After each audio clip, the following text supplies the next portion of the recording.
Example second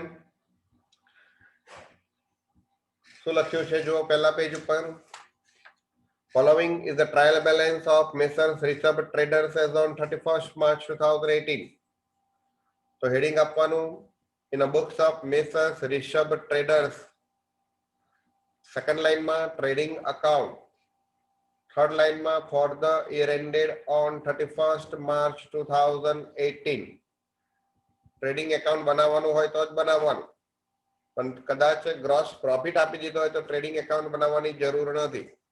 We are preparing the final account only for sole proprietorship business. Now in the second column you have to make heading profit and loss account into next line for the year ended on 31st March 2018. And in the next page, third page, you have to prepare balance sheet. If the heading is balance sheet as on 31st March 2018. Balance sheet as on 31st March 2018.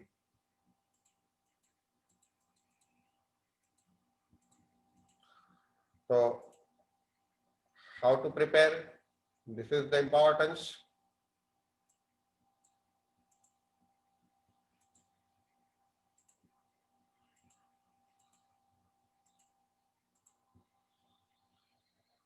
Just wait.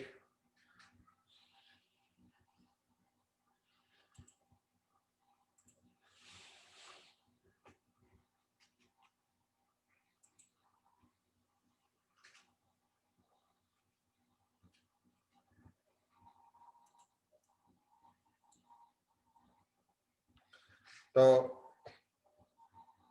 Example ની અંદર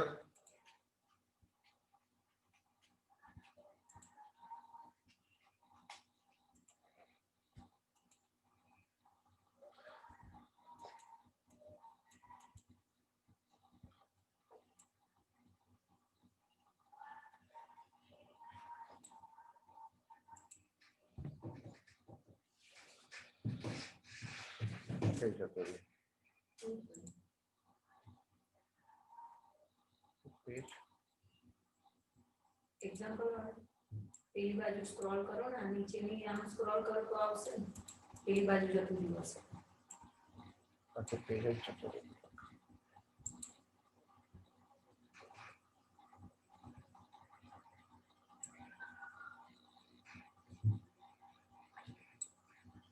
एक minute हाँ page कोई जगह जતું રહ્યું.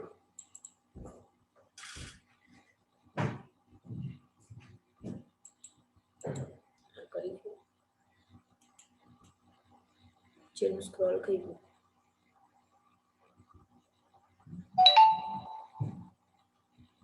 આ જેવું દેખાય છે ને એવું નીચેનું હા કરો.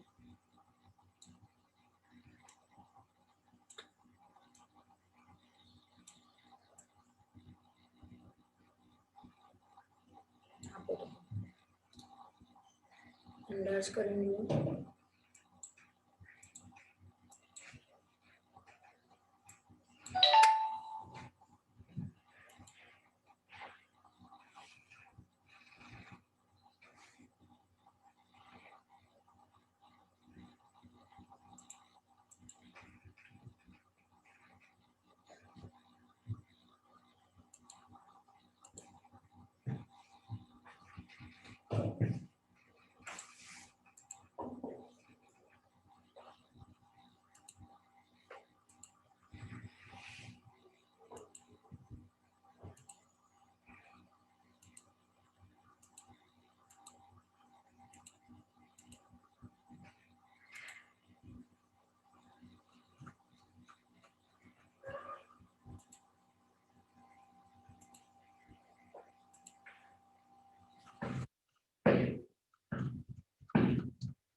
ચાલો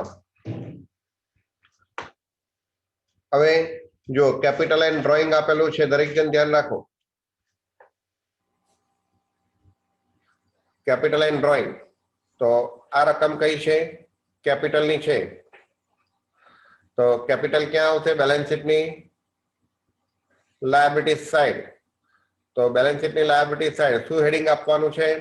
તો કેપિટલ આવશે, પછી એમાં એડ કરીશું એડિશનલ કેપિટલ, પછી આવશે ઇન્ટરેસ્ટ ઓન કેપિટલ, પછી બે લાઈન છોડી દેવાની પ્રોફિટ અથવા તો લોસ ની, એમાંથી માઇનસ ડ્રોઈંગ અને ઇન્ટરેસ્ટ ઓન ડ્રોઈંગ. તો ડ્રોઈંગ આપ્યું છે તો ડ્રોઈંગ લખવાનું ક્યાં? તો કેપિટલ માંથી માઇનસ. આ રીતના તમારે તૈયારી કરવાની. યાદ રાખો, ટ્રેડિંગ એકાઉન્ટ અને પીએનએલ એકાઉન્ટ એ એકાઉન્ટ છે, બેલેન્સ શીટ એ સ્ટેટમેન્ટ છે. અકાઉન્ટમાં ડેબિટ સાઈડ 2 થી શરૂઆત થાય, ક્રેડિટ સાઈડ બાય થી શરૂઆત થાય, પણ બેલેન્સ શીટમાં 2 અને બાય લખાય નહીં, because they are statement. Furniture ક્યાં આવશે? ફિક્સ એસેટમાં. તો બેલેન્સ શીટની એસેટ સાઈડ પહેલું શું લખવાનું? ફિક્સ એસેટ, પછી ઇન્વેસ્ટમેન્ટ અને પછી કરંટ એસેટ. મોટર બાઇક ક્યાં આવશે? ફિક્સ એસેટમાં. બિલ્ડિંગ ક્યાં આવશે? Fix એસેટ્સમાં. Now, bad debts and provision for bad and doubtful debts. Bad debts and provision for bad and doubtful debts એટલે શું કહેવાય? That is bad debts reserve, ગાલખાત અનામત. તો આ 3000 રૂપિયા છે, શું છે? બેડ ડેબ્ટ છે. તો એ ક્યાં આવશે? પીએનએલ ની ડેબિટ. આખું ફોર્મેટ ઉતારી દેવાનું. બેડ ડેબ્ટ ટ્રાયલ બેલેન્સ, એમાં એડ કરીશું બેડ ડેબ્ટ એડજસ્ટમેન્ટ, એમાં એડ કરીશું બેડ ડેબ્ટ રિઝર્વ એડજસ્ટમેન્ટ, એમાંથી માઇનસ બેડ ડેબ્ટ રિઝર્વ ટ્રાયલ બેલેન્સ માઇનસ કરીશું. ડેબિટ સાઈડ પહેલા 2 લખાય, પણ જનરલી પીએનએલ એકાઉન્ટમાં પહેલા એક્સપેન્સીસ લખાય. જનરલી પીએનએલ એકાઉન્ટમાં પહેલા એક્સપેન્સીસ લખાય, પછી નુકસાન લખાય. બેડ ડેબ્ટ is just one type of losses. એટલે બને ત્યાં સુધી જો આવું થોડું સમજણ પડતી હોય તો થોડીક લાઈનો છોડીને પછી બેડ ડેબ્ટ નો પોઈન્ટ લખવો આગળ પડે. શરૂઆતમાં લખી નાખશો ખોટું નહીં આપે, પણ આ એક મેં તમને સમજાવ્યું. અને 4500 બેડ ડેબ્ટ રિઝર્વ છે તો પીએનએલ માંથી શું કરીશું? માઇનસ કરીશું. હવે થશે શું? સમજો. આમાં પોઈન્ટ શું આવશે એ સમજો કે તમે પીએનએલ એકાઉન્ટમાં બેડ ડેબ્ટ લખશો તો શું થશે? જો તમે આખું ફોર્મેટ ઉતારશો તો બેડ ડેબ્ટ ટ્રાયલ બેલેન્સ પ્લસ બેડ ડેબ્ટ એડજસ્ટમેન્ટ પ્લસ બેડ ડેબ્ટ રિઝર્વ એડજસ્ટમેન્ટ, એમાંથી માઇનસ બેડ ડેબ્ટ રિઝર્વ ટ્રાયલ બેલેન્સ. હવે બેડ ડેબ્ટ આપેલી છે 3000, એડજસ્ટમેન્ટ તો કોઈ છે જ નહીં એટલે ટોટલ 3000. હવે બેડ ડેબ્ટ રિઝર્વ કેટલી આપેલી છે? 4500, એટલે અહીંયા નેગેટિવ અમાઉન્ટ આવે. હવે નેગેટિવ અમાઉન્ટ આવે 1500 રૂપિયા, તો નેગેટિવ ક્યાં લખાય? ક્રેડિટ સાઈડ પર લખાય. તો ક્રેડિટ સાઈડ પર શું લખીશું? બાય બેડ ડેબ્ટ રિઝર્વ.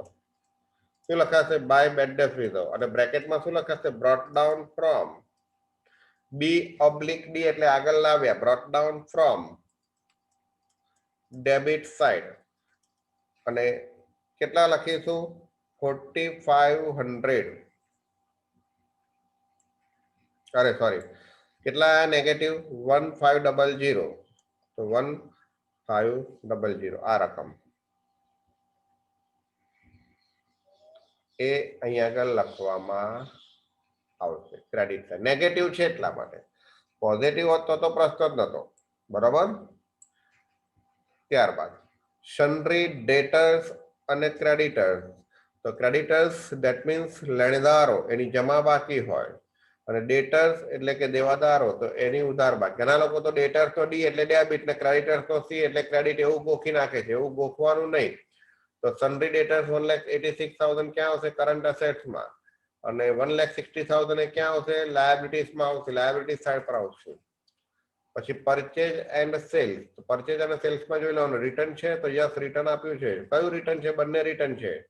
તો ડેબિટ સાઈડ છે સેલ્સ રિટર્ન અને ક્રેડિટ સાઈડ છે એ પરચેજ રિટર્ન. પરચેજ ની ડેબિટ બેલેન્સ હોય તો પરચેજીસ છે 1,40,000.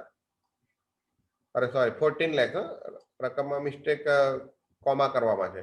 તો 14 લાખ માંથી શું માઇનસ કરવાનું? 12,000. અને સેલ્સ છે 18 લાખ, એમાંથી શું માઇનસ કરવાનું? Sales return 20,000. એટલે બંને પર હવાલો છે. તો ટીક કરવાનું રહેશે. ઓપનિંગ સ્ટોક 1 એપ્રિલ 2017 રહી ગયો હતો, તો ક્યાં આવશે ઓપનિંગ સ્ટોક 16,000 ટ્રેડિંગ ની ડેબિટ. પછી બેંક ઓવરડ્રાફ્ટ એ શું છે આપણી liabilities, and interest on bank overdraft એ આપણો શું છે એક્સપેન્સિવ. તો લાયબિલિટીઝ ની જમા બાકી, તો 43,000 ક્યાં આવશે લાયબિલિટીઝ સાઈડ, અને 700 ક્યાં આવશે interest on bank overdraft P&L ની ડેબિટ સાઈડ. એટલે લખવાનું to interest on bank overdraft. Plant and machinery ક્યાં આવશે ફિક્સ એસેટ્સ માં.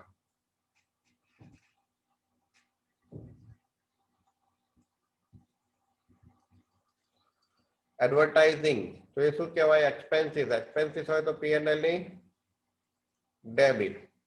નાઉ કેશ એન્ડ કમિશન, તો યાદ રાખો કેશ ની ઓલવેઝ કયું બેલેન્સ હોય ડેબિટ. યાદ આવે છે કેશ એન્ડ બેંક, એમાં કેશ ની ડેબિટ બેલેન્સ હોય. હા, કમિશન નું ડેબિટ પણ હોઈ શકે અને ક્રેડિટ પણ હોઈ શકે. ડેબિટ હોય તો કમિશન આપણે ચૂકવેલ કહેવાય, we are paying the commission, so it is expense, and credit then means we are receiving commission, so this is the income. But here nothing informed whether it is debit or credit.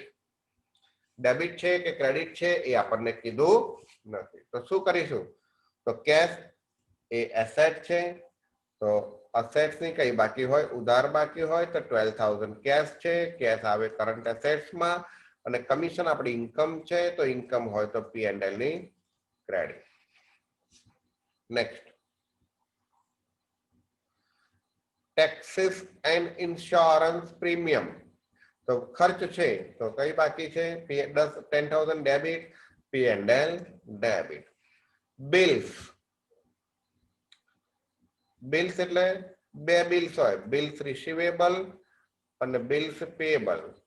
Bills payable Devi હુંડી, bills receivable લેની હુંડી. તો અહીંયા બંને છે, આ debit side છે એ લેની હુંડી, એનું ઉધાર બાકી હોય. Bills receivable debit, so in the balance sheet asset side under the heading current assets, and 2,000 is the bills payable. General expenses P&L debit 23,300, and salary also P&L debit. તો આ પ્રમાણે તમારે એનું બાયફર્કેશન કરી રાખજો. નાનો એક્ઝામ્પલ હોમવર્કમાં આપ્યો છે, એના કોલમ ઓલરેડી દોરાવી દીધા છે. તો હવે તમારે એક્ઝામ્પલ જે 3 છે એનું બાયફર્કેશન કરીને રાખવાનું છે. હું તમને વિડીયો મોકલું, એની અંદર તમારે જોવાનું રહેશે. બરોબર છે, દાખલો કેવી રીતના ગણાય. તો અહીંયા આપણું સેશન આજનું પૂરું કરીએ છીએ. ફીસ મોકલાઈ દેજો.